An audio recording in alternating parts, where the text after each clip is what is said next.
জন্মদিনের উপহার আনতে গিয়ে স্কুলের সামনে সপ্তম শ্রেণীর পড়ুয়াকে মারধরের অভিযোগ উঠেছে মদ্যপ পুলিশ কর্মীর বিরুদ্ধে। ঘটনাকে কেন্দ্র করে চাঞ্চল্য ছড়িয়েছে হাওড়ার জগাছায়। অভিযোগ, স্কুলের সামনে দাঁড়িয়েছিল ওই ছাত্র।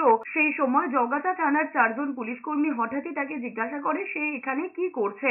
এরপর যখন ওই ছাত্র জানায় যে সে বন্ধুদের থেকে তার জন্মদিনের শুভেচ্ছা নিতে এসেছে, তখন এক পুলিশ কর্মী তাকে মারধর করে বলে অভিযোগ। মদ্যপ অবস্থায় তার পিঠে বুকে ঘুষি মারা হয় বলে অভিযোগ। পাশাপাশি তার পায়ে একাধিক জায়গায় লাঠি দিয়ে আঘাত করা হয় বলেও দাবি করেছে 13 বছরের ওই ছাত্র। ছাত্রের মায়ের অভিযোগ, তিনি জগাছা থানায় অভিযোগ জানাতে গেলে সেখানে পুলিশ অভিযোগ না নিয়েই তাকে ফিরিয়ে দেয়। জগাছা থানার আইসি জানিয়েছেন, ওই স্কুলের সামনে বারবার ইফটিজিং ঘটছিল বলে পুলিশকে খবর দিয়েছিল প্রধান শিক্ষক। সেই কারণেই ওখানে ঘোরাফেরা করছিল পুলিশ। তবে ওইভাবে ওই ছাত্রকে মারধর করাটা যে ভুল হয়েছে সে কথা ওই পুলিশ কর্মী স্বীকার করেছেন বলে জানিয়েছেন আইসি।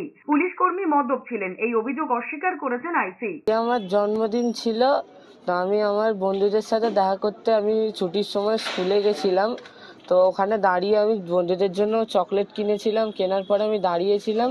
তো ওখানে কয়েকটা 4 জন পুলিশ এসে আমায় দুজন অনেক মারতে মারতে স্কুলের ভেতরে নিয়ে যান।